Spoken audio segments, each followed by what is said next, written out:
Engkau yang menjamah hati kami dengan kuasa roh-Mu di dalam nama Yesus. Dan dengan kuasa roh-Mu dan kebenaran firman-Mu Tuhan, Engkau sanggupkan kami untuk terus boleh hidup berkembang, melampaui segala batas keadaan, bahkan batas kelemahan dan kekurangan kami Bapa. Hari ini dengan kuasa firman-Mu Engkau ajari kami untuk melihat apa yang sudah Engkau rencanakan dalam hidup kami, untuk melihat apa yang sudah Engkau sediakan bagi kami, untuk melihat apa yang sudah Engkau perlengkapi atas hidup kami Tuhan. Sehingga dengan apa yang sudah Engkau berikan dan perlengkapi itu, dengan talenta yang Engkau berikan Tuhan, kami boleh terus berkembang menembus batas. Kami boleh terus bertumbuh dalam kehidupan kami. Kami boleh setia menggenapi rencana-Mu sampai pada akhirnya Engkau datang kembali menjemput kami, sampai kami kembali ke rumah Bapa. Kami telah menyelesaikan tugas dan tanggung jawab kami Tuhan. Dengan segala apapun keadaan yang kami hadapi, dengan segala apapun situasi dan kondisi yang terjadi, yang mungkin di luar dari apa yang kami inginkan dan rancangkan, tapi kami percaya Engkau Tuhan selalu setia dan ada menuntun kami untuk terus kami boleh berkembang, dan tidak ada yang sanggup membatasi kami ketika kami ada bersama dengan Engkau Tuhan. Terima kasih Bapa yang baik. Kami bersyukur kepada-Mu, biarlah Engkau yang berbicara lewat firman-Mu bagi setiap umat-Mu hari ini secara pribadi lepas pribadi. Di dalam nama Yesus, kami siapkan hati kami mendengarkan firman Tuhan. Bersabdalah, kami siap mendengar. Dalam nama Yesus, kami mengucap syukur dan berdoa. Haleluya. Amin. Amin. Silakan duduk Bapak Ibu Saudara. Haleluya. Saya ucapkan shalom bagi kita semua. Haleluya. Kok agak adem suasananya. Berikan dulu tepuk tangan untuk Tuhan kita. Haleluya. Haleluya ya. Kita sudah belajar bersama-sama bahwa kita diberi kuasa oleh Tuhan untuk menembus segala batas yang ada, untuk terus berkembang ya. Oleh karena itu Bapak Ibu Saudara, jangan biarkan keadaan yang menjadi pembatas atas sesuatu dalam hidup kita. Jangan biarkan kekurangan dan kelemahan atau orang sekitar ya yang menjadi pembatas yang membuat saudara berhenti berkembang ya. Karena selama kita masih hidup, Tuhan masih belum selesai dengan kita. Kadang-kadang karena kegagalan dan situasi kita berpikir inilah batas dari kesuksesan kita, inilah batas dari kemajuan kita, inilah batas maksimal dari sesuatu yang bisa kita kerjakan. Tetapi bagi Tuhan, selama kita masih bernapas, saudaraku, Dia masih terus bekerja. The best is yet to come. Yang terbaik sedang Dia siapkan untuk kita kerjakan. Amin. Amin, saudaraku. Amin. Haleluya. Oleh karena itu, hari ini kita akan belajar ya bagaimana mengembangkan yang terpendam. Ya, karena sering sekali karena sesuatu itu masih terpendam, akhirnya dia tidak berkembang ya. Namun sebelumnya kita lihat kembali, minggu lalu kita belajar 2 poin, yaitu bagaimana kita berkembang menembus batas ya. Yaitu batas apa yang harus kita tembus? Yang pertama adalah kita mampu berkembang menembus batas kekurangan dan kelemahan kita. Saudara, setiap manusia punya kelemahan dan kekurangan. Saudara punya kelemahan dan kekurangan, tapi Tuhan rindu bekerja untuk membuat saudara berkembang melampaui batas kekurangan dan kelemahan itu. Kekurangan dan kelemahan bukan alasan untuk kita berhenti berkembang. Tapi Tuhan katakan, dalam kelemahan pula kekuatanku sempurna. Dengan kekurangan kita, Tuhan akan katakan orang-orang yang bodoh menurut dunia dipakai Tuhan untuk mempermalukan orang-orang yang bijak atau pintar menurut dunia. Karena itu apapun kekurangan dan kelemahanmu, saudaraku, sekali lagi teruslah berkembang menembus batas kekurangan dan kelemahan. Karena apa? Kita punya Bapa di surga yang selalu menolong kita. Amin. Bukan karena kita perkasa, tapi karena kita punya Tuhan Bapa di surga yang selalu menolong kita. Burung di udara Dia pelihara, apalagi kita yang dikasihinya. Haleluya. Dan kedua batas yang harus kita tembus adalah batas keadaan sekitar kita dan orang-orang sekitar kita. Emang betul, saudaraku ya, dunia mengajarkan bahwa siapa kita ditentukan oleh keadaan kita, ditentukan oleh orang-orang di sekitar kita. Orang-orang yang bijak berkata, tunjukkan kepadaku 10 orang terdekatmu, maka tunjukkan kepadamu masa depanmu 10 tahun lagi. Karena apa? Saudara, secara psikologi memang seperti itu. Kita kita dipengaruhi orang-orang di sekitar kita. Tapi kalau kita mau hidup di dalam rencana Tuhan, orang-orang di sekitar kita, keadaan sekitar kita bukan menjadi penghalang untuk kita terus berkembang. Amin. Bisa jadi orang-orang sekitar kita bahkan membuat tekanan, bisa jadi orang-orang di sekitar kita bahkan mungkin ya kalau kita mau berbuat baik mengolok-olok kita, bisa jadi orang-orang di sekitar kita bahkan mungkin mengatakan kita bodoh, longor dan lain sebagainya ya. Di sini apa-apa longor katanya gitu ya. Tapi saudaraku, saudara terus berkembang. Aku tidak longor dalam nama Yesus ya. Saudara Benai kemarin datang sama saya, ditemani berkata, dibilang sih ini aku Oto. Aku rupanya Oto. Saya pikir dia gak ngerti bahasa bodoh katanya gitu. Terus apa kamu bilang? Aku bilang aku gak Oto, aku pintar katanya gitu saudara. Beberapa hari kemudian kami lewat Megaland ada kredit Auto Finance. Ketawa dia saudara, Auto Finance katanya, Auto katanya gitu saudara. Saya bilang, auto itu bahasa Indonesia juga ada, artinya adalah mobil, otomobil. Oh, dia mengerti saudara. Saudara, kadang-kadang mungkin teman-teman kita, ya lingkungan kita, bahkan kadang orang terdekat kita, orang tua kita, yang mungkin membuat kita, memperlakukan kita sebagai orang yang tidak penting, memperlakukan kita, atau bahkan memperkatakan yang tidak baik, yang negatif. Tapi sekali lagi, jangan terima itu saudara, jangan buat itu menjadi pembatas untuk saudara berkembang. Teruslah berkembang, sekalipun keadaan dan orang sekitar kita mungkin sepertinya tidak mendukung untuk berkembang ya. Keadaan kita mungkin kita udah berusaha, semua manusia berusaha membuat sebuah keadaan atau menciptakan keadaan itu keadaan yang enak, keadaan yang positif, keadaan yang gembira, keadaan yang dimana mungkin semuanya saling mendukung, keadaan dimana mungkin peralatan pun mendukung, cuaca pun mendukung. Kita semua pengen keadaan selalu baik bagi kita. Tapi kenyataannya justru keadaan sering sekali tidak baik. Tapi jangan karena itu kita berhenti untuk berkembang. Amin. Amin. Saudara yang rindu mau berkembang katakan amin. Menembus batas kekurangan, kelemahan, dan batas keadaan sekitar, dan juga batas orang-orang sekitar kita ya. Sekali lagi ingat ini. Sudah tahu, udah ketemu nggak kalian siapa ini? Hah? Belum ketemu kalian? 40 tahun kemudian siapa yang nyangka orang ini adalah? Ada yang tahu? Ada nggak yang tahu siapa ini? Masa nggak kalian ingat dulu hafal dulu wajah-wajah menteri atau panglima TNI? Ada yang tahu siapa ini? 40 tahun kemudian? Kapolri. Siapa? Kapolri.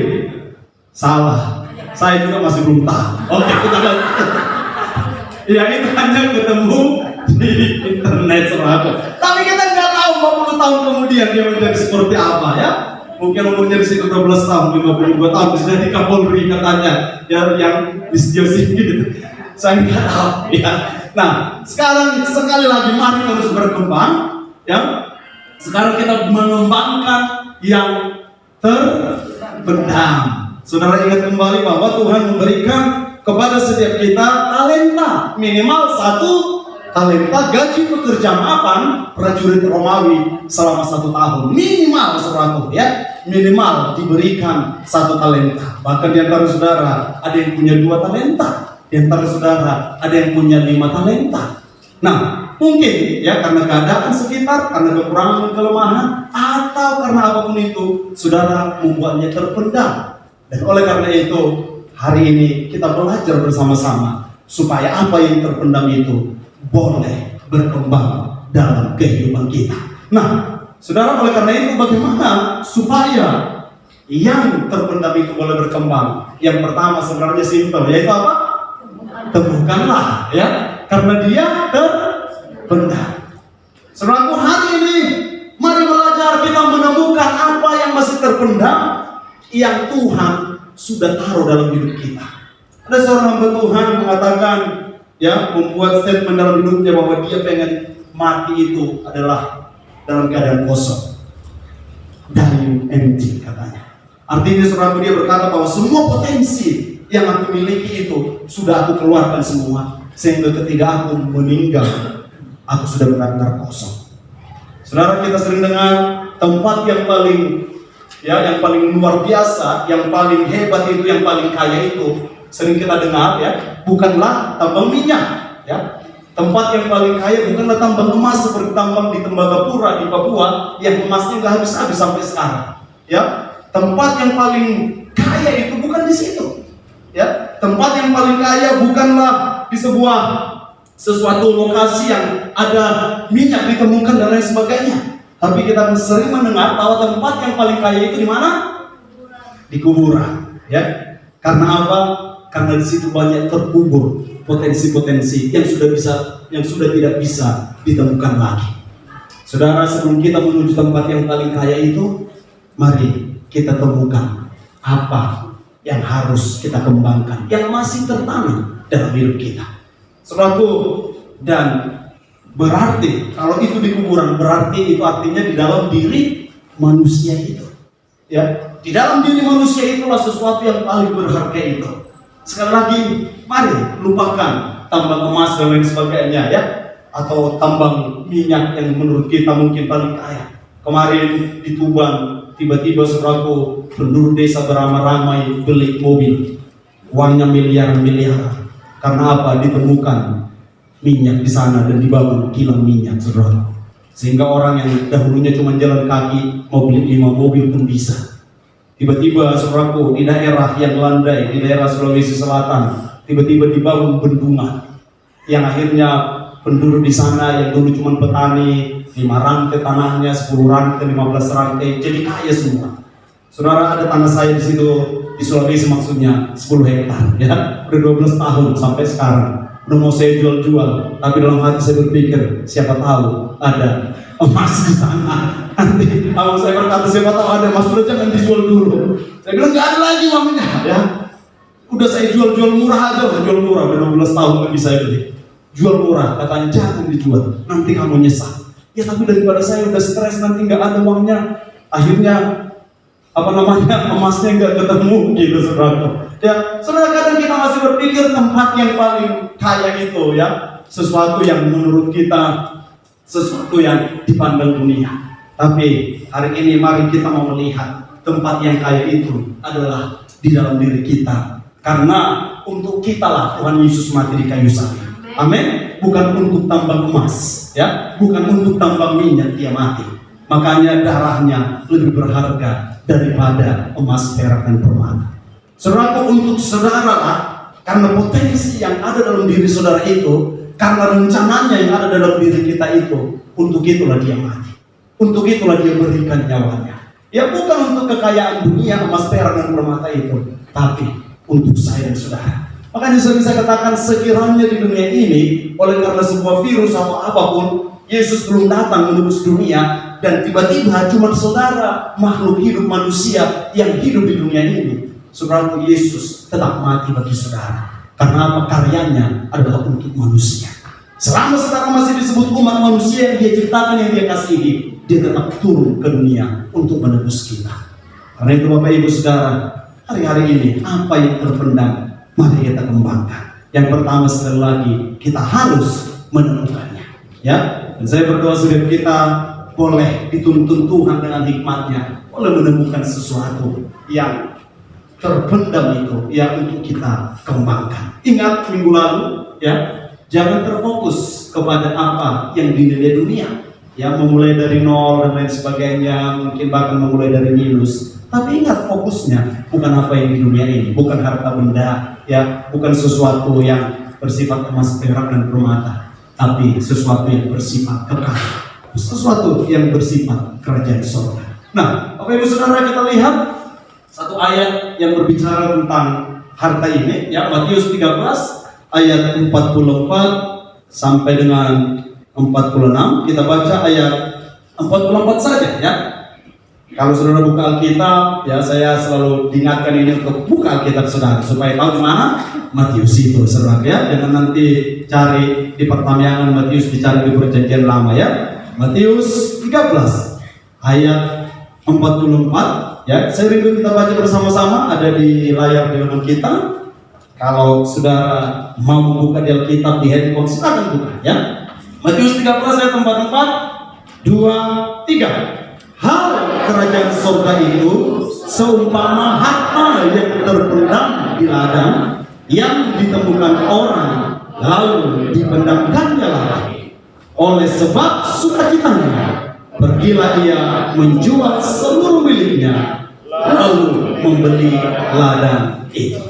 Saudara, ya, ada banyak perumpamaan tentang kerajaan surga Tuhan berikan, tapi banyak sekali perumpamaan itu tentang menemukan, ya. Nanti ayat 45 dan 46 saudara akan lihat hak kerajaan surga seperti seorang saudagar, pedagang yang menemukan mutiara yang indah dan dia menjual seluruh miliknya lalu membeli mutiara itu. Saudara, kerajaan surga itu berbicara tentang penemuan, berbicara tentang bagaimana kita ya menemukan apa yang sudah ditaruh Tuhan dalam hidup kita. Karena dunia dan segala sistemnya sering sekali sudah mengubur apa yang sudah Tuhan taruh itu dari semula bagi kita. Sering sekali keinginan-keinginan dunia dan pemahaman-pemahaman dunia itu mengubur apa yang sudah Tuhan berikan bagi kita.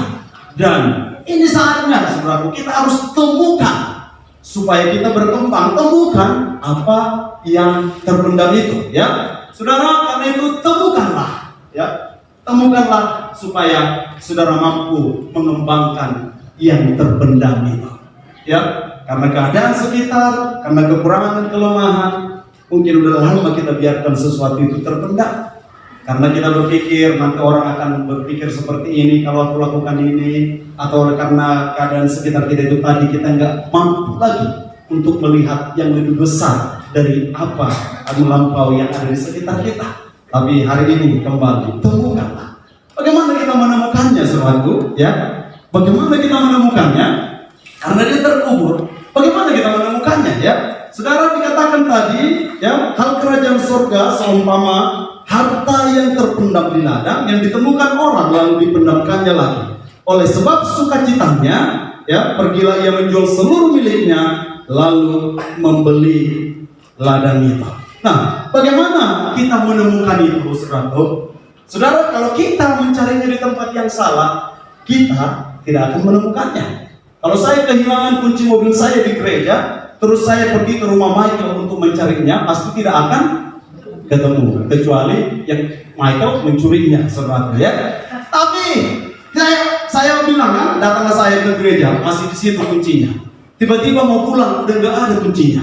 Oh, ayo kita cari ke rumah Sony, gitu, saudara. Pinjam dulu motormu, Son. Mau kemana? Cari kunci di rumahmu. Kira-kira ketemu nggak? Tidak akan ketemu, saudara. Karena tempatnya hilangnya bukan di situ, kecuali sekali lagi ada yang membawanya ke sana, saudara, ya. Nah, bagaimana kita menemukannya? Oleh karena itu, supaya kita mampu mengembangkan apa yang terpendam di hidup saudara, maka menemukan yang pertama, coba temukan di tempat yang tak terduga. Coba temukan, saudaraku, di tempat yang bukan karena pikiran saudara pengen menemukan ke sana, ya. Jadi bukan karena kita pengen menemukan di sana, saudara. Saudara, sering sekali kita tidak mampu mengembangkan talenta kita, mengembangkan potensi yang Tuhan berikan, karena kita mencoba menemukannya dengan sistem yang di dunia. Makanya saya katakan sering sekali, ya, dunia mengajarkan bahwa talenta itu sama dengan kemampuan. Padahal Tuhan tekankan talenta itu lebih daripada kemampuan. Ya, kita sering berpikir talenta itu mampu main musik, talenta itu mampu bernyanyi, talenta itu pintar matematika misalnya, talenta itu pintar melukis, talenta itu apalagi, ya, pintar ekonomi, pintar bisnis, ya, talenta itu apa, pintar masak dan lain sebagainya. Tetapi talenta itu lebih daripada itu, ya, lebih daripada sekedar kemampuan. Ya, talenta itu lebih daripada sekedar kepintaran. Talenta itu lebih daripada sekedar apa yang dipandang dunia. Karena itu, saudaraku, ya, mari temukan, ya, temukan dengan apa? Tempat tak terduga itu berbicara dengan, ya, hal-hal yang berbeda dari apa yang diberikan oleh dunia ini, ya, dari hal-hal yang berbeda. Saudara, kalau saudara lihat tadi ayat 44 tadi, ya, dikatakan bahwa, ya, orang ini ternyata menemukannya di mana harta itu di mana? Di ladang. Di ladang siapa, saudaraku? Ladang orang. Ngapain dia di ladang orang? Ya, coba, ternyata bukan ladangnya, saudara. Ya, ternyata dia menemukan harta yang begitu luar biasa itu, ternyata ditemukan di ladang dan bukan ladangnya. Kira-kira ngapain dia di ladang orang? Ya, kalau saudara yang berladang, apalagi ladangnya itu jagung, ladangnya itu yang gampang dipetik. Kalau ada orang lain di sana, kira-kira saudara usir enggak? Ya, cabai. Kita akan berpikir bahwa dia sedang mencuri hasil tanaman kita, ya. Dan biasanya kita curiga, orang curiga, ngapain Pak orang itu di ladangnya Pak Sen, misalnya gitu kan. Nah, kira-kira kok bisa orang ini menemukan harta itu di ladang orang lain? Saudara, kenapa kira-kira? Ada yang bisa memberikan jawaban? Dugaan? Kok bisa dia ada di ladang orang, ya? Dan dia temukan di situ. Tuhan kalau mengasih ilustrasi, ngapain sih harus pakai istilah di ladang orang? Kenapa nggak di ladangnya sendiri, ya? Dan dia bangun sesuatu untuk mengambilnya, saudara. Kenapa harus di ladang orang? Ya, ada kira-kira yang kepikiran kenapa harus di ladang orang? Ya, jadi dia bekerja keras. Dia bekerja keras. Oke, terima kasih Pak Nur. Ada lagi yang mau kira-kira menambahkan? Mungkin dia mau mancing, jadi cari cacing. Mungkin dia mancing jadi tarik cacing. Oke. Terima kasih untuk sumbangsihnya Pak Sen. Gak apa ya. Mungkin bisa jadi ya. Cuman hartanya itu berarti hanya sedalam cacing. Ya. Kan gak mungkin nyari cacing sampai dalam ya. Sony tadi yang bilang apa? Mau membantu pemilik. Mau membantu pemiliknya. Karena kerohanian seseorang itu jadi kita ini motivasi itu. Karena kerohaniannya, dia termotivasi untuk terus bekerja. Oke, ada lagi kira-kira? Orang lebih hijau. Kenapa? Ladang orang lebih hijau. Ladang orang lebih hijau. Tetapi dikatakan bahwa sesudah dia temukan dia nggak nyuri. Ya, kalau tadi pakai prinsip ladang orang lebih hijau, kalau bisa nggak kelihatan lagi di ladang orang, ya kan? Dan dia ambil yang hijau-hijau itu. Tapi di sini dikatakan sesudah dia temukan dia tanam kembali. Dia nggak curang ya, dia tanam kembali. Kenapa nggak langsung diambil dia aja? Ya, iya kan? Kenapa nggak langsung diambil dia aja? Sekali lagi ini berbicara dia memang melihat itu adalah sesuatu yang legal yang harus dia lakukan.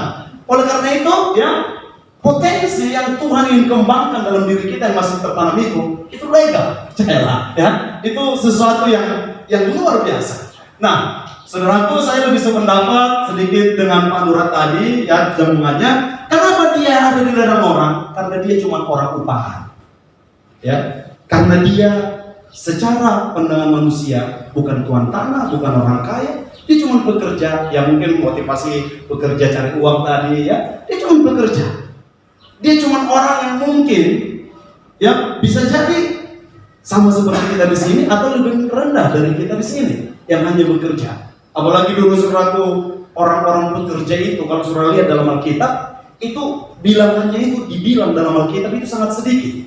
Banyaknya itu ya orang dalam Alkitab itu tuan tanah, Abraham, tuan tanah, Boas dan sebagainya. Bilangan tentang hanya bekerja seperti Ruth itu sedikit. Ya, Ruth yang bekerja di ladang orang. Tapi sekali lagi, sekalipun mungkin menurut dunia kita hanya bekerja biasa, hanya buruh dunia ini. Tapi kalau saudara mau menemukan harta terpendam, potensi untuk saudara kembangkan, saudara bisa menemukan itu. Dengan cara apa? Tempat yang tak terduga tadi, ya. Dengan cara apa? Ya sadari di dalam diri kita sesuatu yang berbeda, ya. Sadari saudaraku bahwa kita mampu untuk menemukan, ya, apa yang sudah Tuhan taruh di dalam hidup kita. Mungkin seperti pekerja ini, kita mengusahakan yang bukan ladang kita, ya. Kita bekerja yang di tempat yang bukan ladang kita. Saudara, waktunya Alinda dulu suka, ya, ada waktu muda cari gaji di ladang orang. Dia dikenal sawakan dulu sedikit, ya. Tapi oleh anugerah Tuhan, sekarang saya sadari, ya, apa yang Tuhan tambahkan kepada dia, bahkan di hari-hari tuanya, saudaraku, semua karena anugerah Tuhan. Saudara, kadang-kadang mungkin kita lihat diri kita dalam tanda kutip kita hanya seperti pekerja kasar dalam dunia ini. Tapi percayalah, ada potensi yang besar, ada talenta Tuhan taruh dalam diri saudara. Dan temukanlah itu. Bukan harus dengan cara seperti dunia, di tempat seperti dunia, tapi kadang di tempat tak terduga. Kadang-kadang Tuhan ciptakan miliarder itu bukan di sekolah bisnis, di bisnis school. Kadang-kadang Tuhan ciptakan inventor itu bukan dari universitas, penemu itu bukan dari universitas, ya. Kalau kita dengar Einstein umur 4 tahun nggak bisa bicara, kita dengar Thomas Alva Edison, orang-orang yang mengenal Tuhan tapi penemu-penemu besar, selalu bukan di tempat yang menurut kita yang terbaik. Thomas Alva Edison udah putus sekolah, masih SD, dan akhirnya umur 12 dia jualan di kereta api dan mulai dia meneliti tentang bola lampu. Kita nikmati sekarang penemuannya, walaupun sudah berkali-kali gagal. Karena apa? Dia terus mau menemukan sekalipun bukan di tempat terduga. Dia nggak berkata aku bukan profesor, ngapain aku mikirin bagaimana menemukan bola lampu. Tapi dia terus berkarya.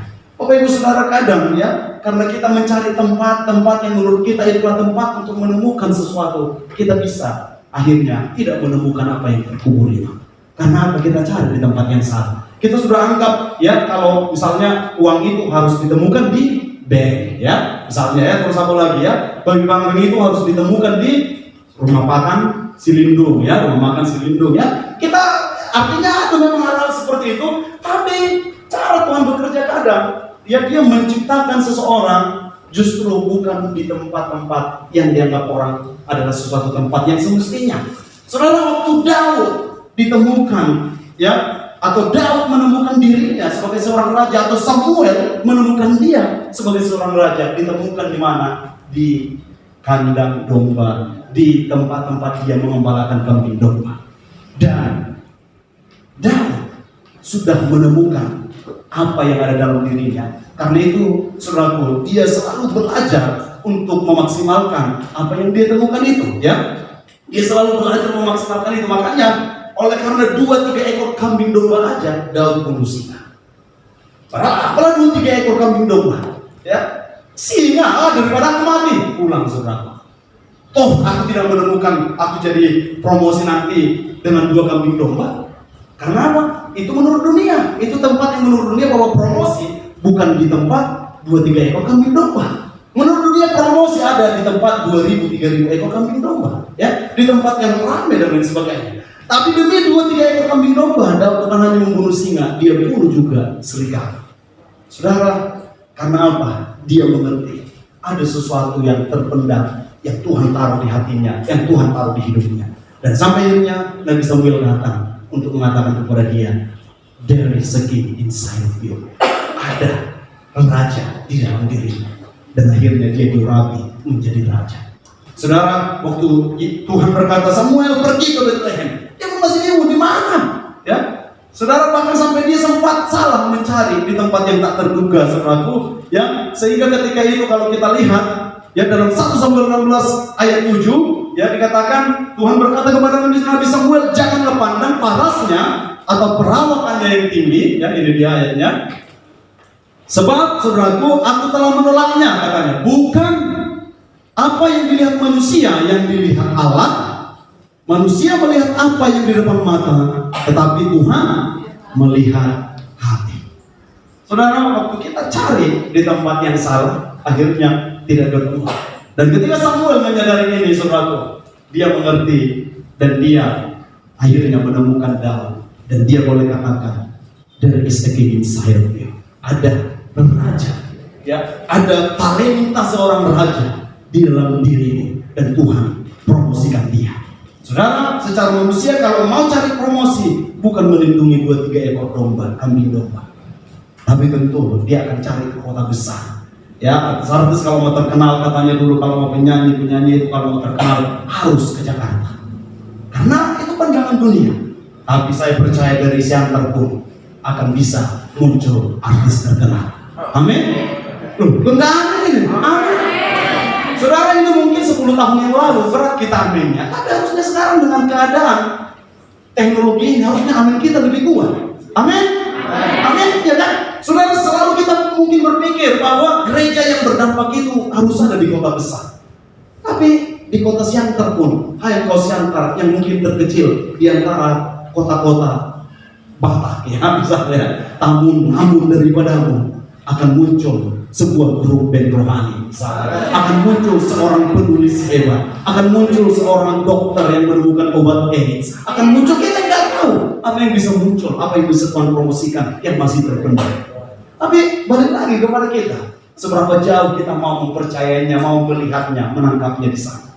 Saudaraku, ya, ayat ini berkata bahwa harta ini kami punyai dalam bejana tanah liat, supaya nyata bahwa kekuatan yang melimpah-limpah itu berasal dari Allah, bukan dari diri kami.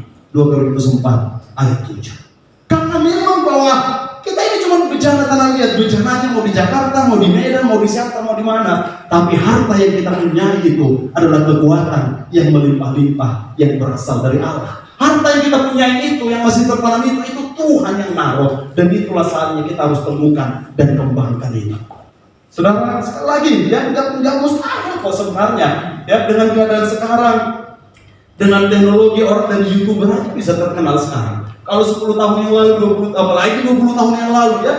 Kalau sekarang dengan handphone kita udah bisa merekam, saudara. Dulu dengan handphone, waduh, pencet-pencet. Kalau ngomong aja dulu, saya masih baru tahun 98 baru punya handphone, tahun 99 atau 2000 itu, ya. Kalau nelpon orang ada namanya gratis 2 detik. Kita di mana? Matikan. Gak kena pulsa itu. Oh, udah kelar gini, tunggu, matikan. Ya, sekarang waduh. Ya, dulu kita begitu bangga kalau telepon orang. Maunya ditelepon terus. Karena pengen pakai telepon. Sekarang saudaraku, apalagi marketing ini, nawarin inilah, nawarin itulah, asuransi, capek kita di telepon. Ya, sekarang teknologi begitu luar biasa, saudara bisa melakukan banyak hal, dan sebenarnya itu membuka mata hati kita untuk melihat apapun yang terpendam dengan segala batas keadaan sekitar, batas orang sekitar, bahkan batas kelemahan dan kekurangan kita. Saudaraku, bahkan kita boleh melihat teknologi itu dipakai Tuhan untuk membantu kita, bahkan bisa pakai itu untuk membantu mengembangkan apa yang masih tertanam itu. Makanya, ya, kita percaya bahkan nanti dari sini, saudaraku, ya, saya masih punya impian itu. Tahun ke-8 lah kita katakan, tahun ke-9 kita merintis di gereja ini, saya selalu katakan, ya, suatu ketika bahkan ibadah pun kita pakai apa namanya, saudaraku, orkestra, ya, bukan cuma biolanya. Kalau biola kemarin Joy udah pakai biola di sini, orkestra maksudnya, ya. Maksudnya adalah berbicara tentang bagaimana kita memberikan keagungan, kemuliaan itu, ya, sebisa yang kita berikan yang terbaik, ya. Artinya saudaraku, bukan orkestra dalam tanda kutip hanya orkestra dunia, ya, tapi benar-benar kita bisa memberikan yang terbaik, dan itu bahkan ada hanya di kota kecil, kota Pematang Siantar. Saudara, ya, kita nggak bisa bayangkan apa yang sedang Tuhan rancangkan dalam hidup kita, ya, dan kita hanya bisa menemukan itu kalau kita, saudaraku, mau mengembangkan apa yang tertanam itu. Nah, oleh karena itu, saudaraku, temukanlah, ya. Dan bagaimana menemukannya, saudaraku? Yang kedua adalah dengan cara yang tak terduga. Yang pertama tempatnya, yang kedua caranya. Artinya apa? Saudara selalu terbukalah kepada segala cara yang ada. Kadang-kadang kita berpikir, ya, bahwa cara yang sudah berlaku bertahun-tahun itulah cara yang harus bisa, ya, berhasil. Tapi kadang-kadang cara yang tak terduga justru yang dipakai Tuhan untuk, ya, menemukan atau membuat kita menemukan apa yang tertanam dalam hidup kita. Nah, Bapak Ibu Saudara, ya, ini yang saya katakan tadi, ya, jangan pandang parasnya apa yang dilihat manusia, bukan itu yang dilihat Allah. Manusia melihat apa yang dilihat mata, tetapi Tuhan melihat hati. Ya, karena itu caranya berbeda-beda, saudara. Ya, caranya mungkin nggak harus seperti cara orang lain, tapi percayalah, selalu ada yang terbaik cara Tuhan untuk mengangkat kita, umat yang dikasihinya. Saya ingat suatu ketika ada cerita, ada seorang pendeta, saudara. Dia punya asisten rumah tangga yang mungkin orang katakan wajahnya kampungan, ya, tapi rezekinya rezeki luar negeri. Dia setia melayani tuannya ini di rumah itu, membersihkan semuanya. Suatu ketika Pak Pendeta ini teleponan, dia pakai video call dengan temannya hamba Tuhan di Belanda. Mereka ngomong sesuatu, ya. Temannya hamba Tuhan ini masih lajang, saudara. Sesudah ngomong-ngomong, dan akhirnya beberapa hari kemudian hamba Tuhan yang di Belanda ini berkata, "Pastor, itu kok ada perempuan kemarin pas kita teleponan itu siapamu?" Ternyata dia sedang nyapu, saudara, dilihat oleh orang Belanda ini? Oh, itu yang bantu-bantu kami di rumah. Siapa namanya? Orang nggak kenalan dengan dia. Saudara, singkat cerita, tahun depannya mereka menikah, saudara. Orang nggak menyangka, ya. Dan diceritakan oleh hamba Tuhan ini, oh dia baik orangnya, dia seperti ini. Dia menemukan jodohnya, saudara. Ya dengan cara yang tidak terduga. Saudara, ya, waktu dia mau membantu hamba Tuhan ini membersihkan rumah dan sebagainya, ya banyak orang yang melarang dia, ngapain kau di situ? Udahlah kamu lihat aja, tahu dulu uangmu, nanti apa dan lain sebagainya. Tapi sekali lagi kita nggak tahu cara-cara Tuhan. Ya, saya nggak tahu nanti Sony menemukan jodohnya seperti apa. Mungkin dengan cara yang tidak kita duga, ya. Karena Tuhan yang katakan apa yang tidak pernah dilihat mata, ya, yang tidak pernah didengar telinga, bahkan yang tidak pernah timbul dalam hati kita sekalipun, itu Tuhan sediakan bagi kita. Karena itu mari terbuka kepada cara-cara yang ada. Kadang-kadang Tuhan mengangkat kita seperti yang saya katakan tadi, yang bukan di tempat yang ramai, tapi di tempat hanya 2-3 ekor kambing domba. Tapi Tuhan sanggup mengangkat seorang raja dari sana. Karena itu Bapak Ibu Saudara, temukan, ya. Saudara tahu apa ini?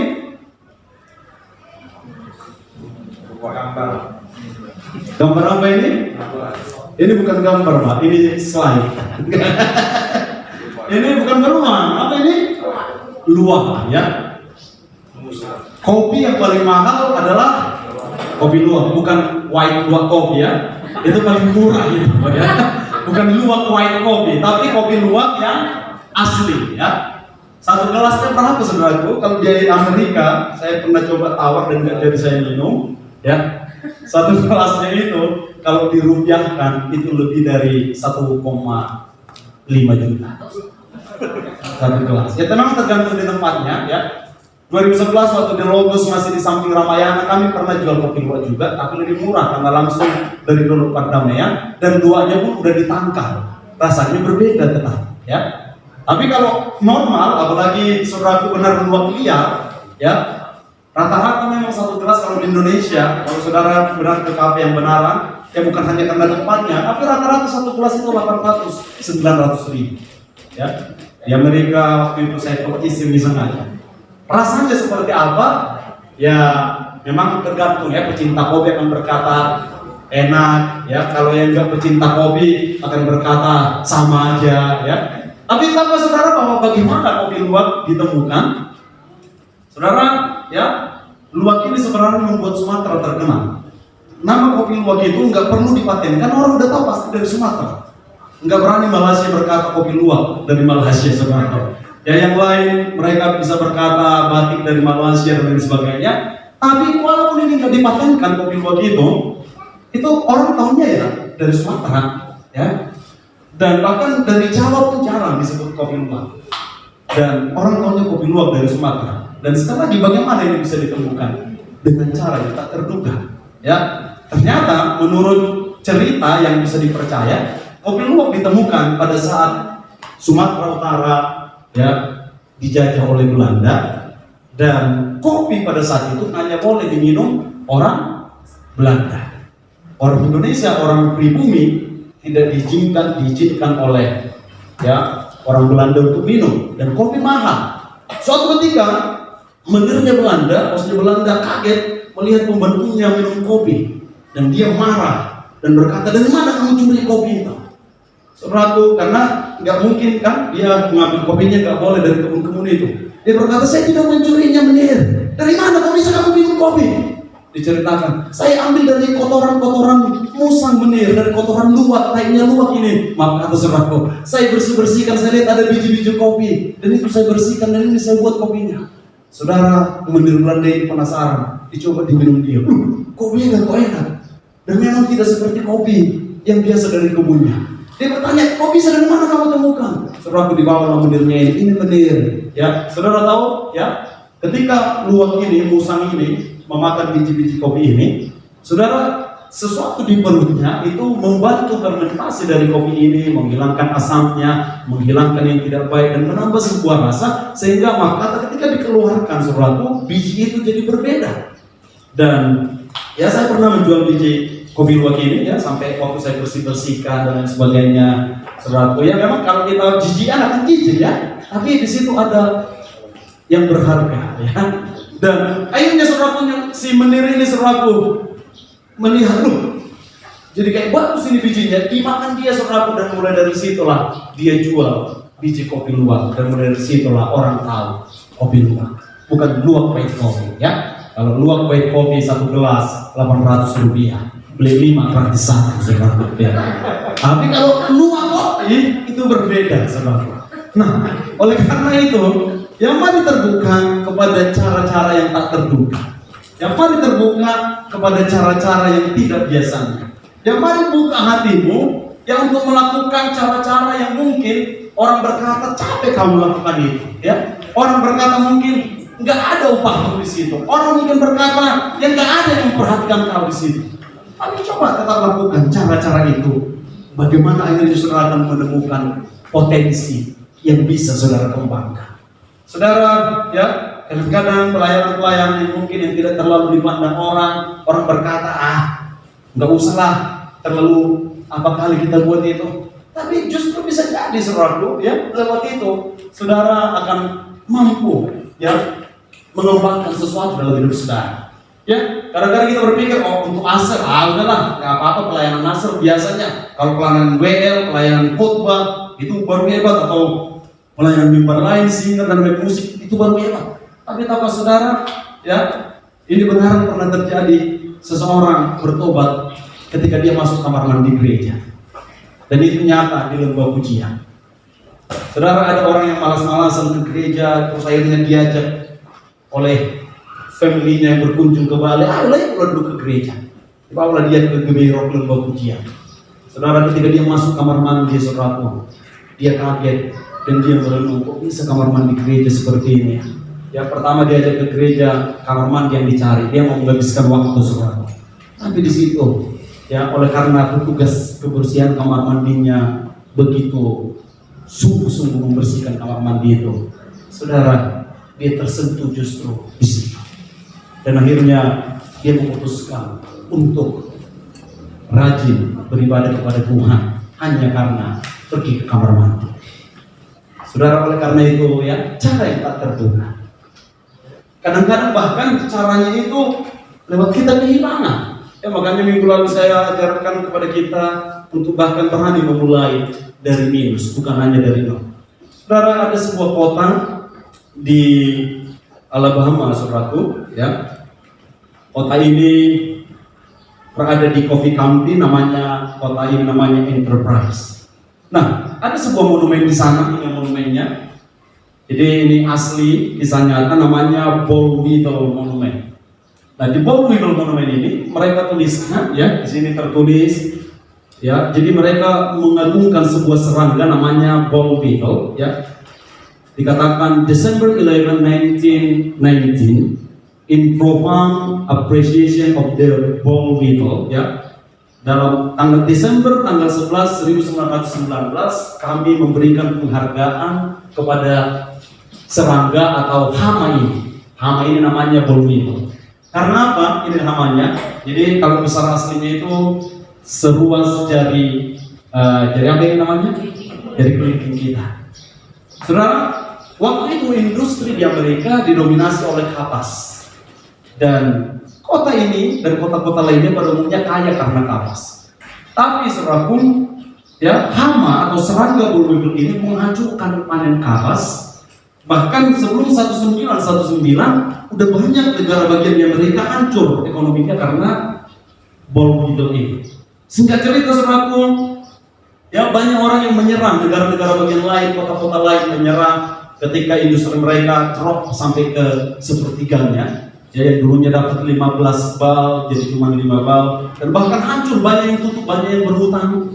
Tapi apa yang terjadi di kota Enterprise di Alabama, saudara, karena Bowlville ini ada seorang yang menemukan potensi yang tertanam. Ternyata saudara, karena Bowlville ini dia akhirnya saudara menanam kacang. Ketika dia tanam kacang saudara, ternyata Bowlville ini saudara justru membantu perkembangan kacang. Singkat cerita saudaraku, panen kacang hebatlah kota Enterprise. Dan akhirnya mereka menjadi kota pertama bahkan menjual minyak kacang. Dan ketika kota-kota lain itu kolaps, kota mereka saudaraku, wilayah mereka itu panen kacang luar biasa dan menjadi kota yang kaya. Sehingga mereka memberikan penghargaan kepada hama yang beberapa bulan pertama mereka stres karena hama ini. Tapi akhirnya mereka menemukan ya potensi yang harus mereka kembangkan, yaitu kacang lewat serangga ini. Saudara, mari temukan sekalipun dengan cara yang tidak terduga, dengan cara yang tidak biasanya. Percayalah ya, apa yang sudah Tuhan tanamkan, yang sudah Tuhan taruh di hati kita ya, biarkan itu terus berkembang dan itu jauh lebih hebat dari apa yang bisa saudara bayangkan. Karena itu temukanlah harta terbenam itu. Yang kedua, yang terakhir, kerjakanlah ya. Alkitab tadi berkata bahwa ketika orang ini menemukannya saudaraku ya, dia menanamnya kembali, dipendamkannya lagi oleh sebab sukacitanya, pergilah dia menjual seluruh miliknya lalu membeli ladang itu. Saudara, yang kedua, kerjakan. Kalau sudah kita temukan ya dengan di tempat yang tidak biasanya, ya mungkin bukan harus dengan tangan kita mampu ya memuliakan Tuhan, bukan harus dengan kaki kita, bukan harus dengan mulut kita, ya mungkin dengan hal-hal yang berbeda, dengan senyuman kita mungkin kita bisa memuliakan Tuhan, juga dengan cara yang berbeda kita sudah menemukannya, maka kerjakanlah ya. Kalau kita berkata orang ini saudaraku menjual seluruh miliknya, artinya dia mau berkorban, dia mau bayarkan. Nah ini memang bagian yang kadang-kadang membuat kita saudaraku menjadi menyerah ya, karena mengerjakannya ini kadang kita nggak siap bayar harga ya, kita nggak siap mungkin datang lebih awal dalam sebuah usaha, kita nggak siap mungkin lebih keras bekerja dalam sebuah usaha, kita nggak siap mungkin lebih teliti dalam mengerjakan sesuatu ya. Tapi kalau saudara mau mengembangkan apa yang terpendam itu, saudara, kita harus mengerjakannya ya, kita harus siap bayar harga, bahkan harus berkorban. Saudara, waktu Daud tahu bahwa di dalam dia ada seorang raja, bahwa ada talenta untuk menjadi pemimpin bangsa Israel, ditaruh Tuhan, ada kemampuan untuk mengalahkan Goliat. Saudaraku, dia mau bayar harga. Ketika dia datang ke pertempuran dan melihat Goliat, saudara, dia bahkan rela dicaci maki oleh teman-temannya, oleh tentara yang lain, bahkan oleh siapa saudaraku? Abang-abangnya dia. Ngapain kau kesini? Katanya saudaraku, kau memang sok kali, kau udah pulang kau. Tapi saudaraku, dia berani bayar harga. Dia berani berkata, sampaikan kepada raja, aku mau melawan dia. Dan akhirnya saudaraku, ya kemenangan Tuhan berikan. Saudara, kerjakan ya apa yang saudara kerjakan, yang harus kerjakan, bayar harga saudaraku ya. Yang belajar, yang masih sekolah, kerjakanlah, belajar keras ya. Jangan saudaraku yang teman kita belajar keras, kita nggak belajar keras ya, teman kita jadi bintang sekolah ya, kita jadi bintang kecil saudaraku ya. Nah, saya bersyukur Niko diterima di ITB ya. Bapaknya ITB, Itoni Batangi, anaknya Institut Teknologi Bandung. Ya, saudara ya, kita percaya masih banyak di antara kita yang akan sanggup melakukan banyak perkara-perkara yang tidak kita duga. Saya nggak tahu apa yang dialami dia persiapkan sehingga puji Tuhan diterima di ITB. Ya, makanya teman-teman yang masih sekolah terus kerjakan. Memang nggak, jaminannya nggak harus perguruan tinggi negeri yang bagus dan lain sebagainya, tapi kerjakan. Kadang-kadang kita dapatkannya justru nanti sesudah kita lulus dari sekolah yang mungkin tidak terlalu terkenal, dari kampus yang tidak terlalu terkenal ya. Bagi kita yang bekerja, layanan apapun yang kita lakukan, saudaraku, mari kita kembangkan apa yang terbenam itu. Dengan apa? Temukanlah. Yang kedua, kerjakanlah, sekalipun harus bayar harga. Yang mau berkembang bagi Tuhan, mari berikan tepuk tangan bagi Tuhan kita. Haleluya. Ayo kita berdiri bersama-sama. Main musik boleh maju ke depan. Haleluya. Haleluya.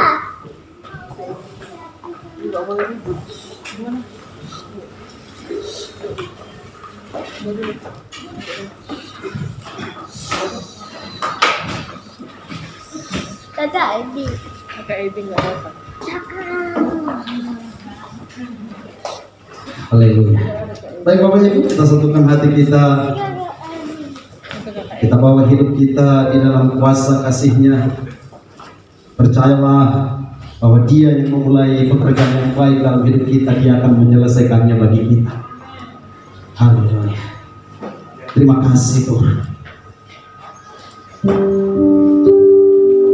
Ku tak akan menyerah pada apapun juga, sebelum ku coba semua yang ku bisa, tetapi ku berserah kepada kehendak-Nya. Hatiku percaya Tuhan punya rencana. Ku tak akan menyerah, ku tak akan menyerah pada apapun juga, sebelum ku coba semua yang ku bisa, tapi ku berserah kepada kehendak-Mu. Ku percaya Tuhan punya rencana. Apapun perkara yang kami hadapi, keadaan sekitar yang kami alami, kami tahu Kau punya rencana dalam segala perkara. Tuhan punya rencana, Tuhan punya rencana yang lebih besar, yang lebih besar dari semua yang terpikirkan. Apapun yang Kau perbuat, apapun yang Kau perbuat, tak ada maksud jahat, tak ada maksud jahat. Amin Tuhan, amin. Sebab itu ku lakukan semua denganmu Tuhan. Ku tak akan menyerah, tak menyerah pada apapun juga, sebelum ku coba semua yang ku bisa, ku berserah kepada kehendak. Hatiku percaya Tuhan punya rencana. Tuhan, biarlah hati kami sungguh-sungguh percaya hari ini bahwa hidup kami ada dalam rencana-Mu. Apapun yang dihadapi umat-Mu Tuhan, keadaan sekitar mereka, bahkan orang-orang sekitar, bahkan dengan kelemahan mereka dan kekurangan mereka, biarlah Engkau mulai membangkitkan iman percaya kami untuk mengerjakan apa yang sudah Engkau rancangkan, yang sudah Engkau tanamkan, yaitu talenta, harta terpendam yang sudah Engkau taruh dalam diri kami Tuhan. Harta yang kami punyai dalam bicara tanah liat ini, supaya ketika kami mungkin meninggalkan dunia ini atau menyambut Engkau datang kedua kali, kami telah menyelesaikan apa yang menjadi bagian kami. Kadang-kadang kami membiarkan ini tertanam karena keadaan sekitar kami. Kadang-kadang kami membiarkan talenta itu tertanam karena mungkin kekurangan dan kelemahan kami, karena mungkin apa yang menjadi kenyataan di hidup kami. Mungkin melihat keadaan keluarga kami, mungkin melihat keadaan apa yang kami miliki, latar belakang kami, mungkin karena melihat keadaan fisik kami, sakit penyakit kami. Tapi kami mau percaya bahwa apapun yang Kau izinkan, tidak ada maksud jahat di dalamnya Tuhan. Bahwa apapun yang Kau izinkan, Engkau sempurna membawa hidup kami untuk terus berkembang memuliakan nama-Mu. Engkau yang berkata kami adalah terang dunia, Engkau yang berkata kami adalah garam dunia. Dengan segala kelemahan dan kekurangan, dengan segala keadaan kenyataan di dalam kehidupan kami, kami tahu kami masih sanggup untuk terus berkembang oleh karena Engkau yang melindungi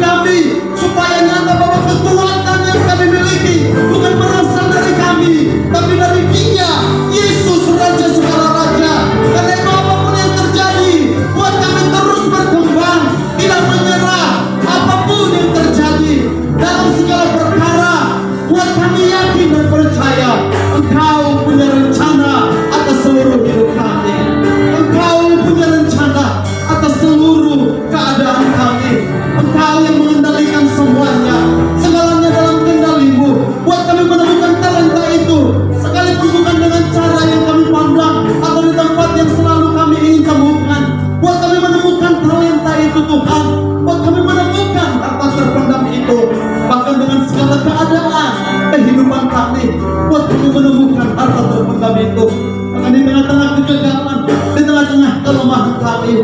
Kami tahu harta itu tetap ada di sana. Karena itu teguhkan iman percaya kami kepada-Mu Bapa, bahwa Engkau punya rencana dalam segala kehidupan kami. Terima kasih Tuhan. Kenaikan pujian ini dari awal menjadi kekuatan dan keyakinan iman kita, bahwa dalam segala perkara Dia punya rencana atas hidup kita. Iman ini dalam segala perkara, dalam segala perkara. Amin, amin ini Tuhan. Tak ada setitik pun dalam hidup kami yang lepas dari pengamatan-Mu, yang tidak dalam rencana-Mu. Karena rencana-Mu jauh lebih besar dari apa yang bisa kami pikirkan, dari apa yang bisa kami bayangkan Tuhan. Apapun yang Kau berbuat, apapun yang Kau berbuat,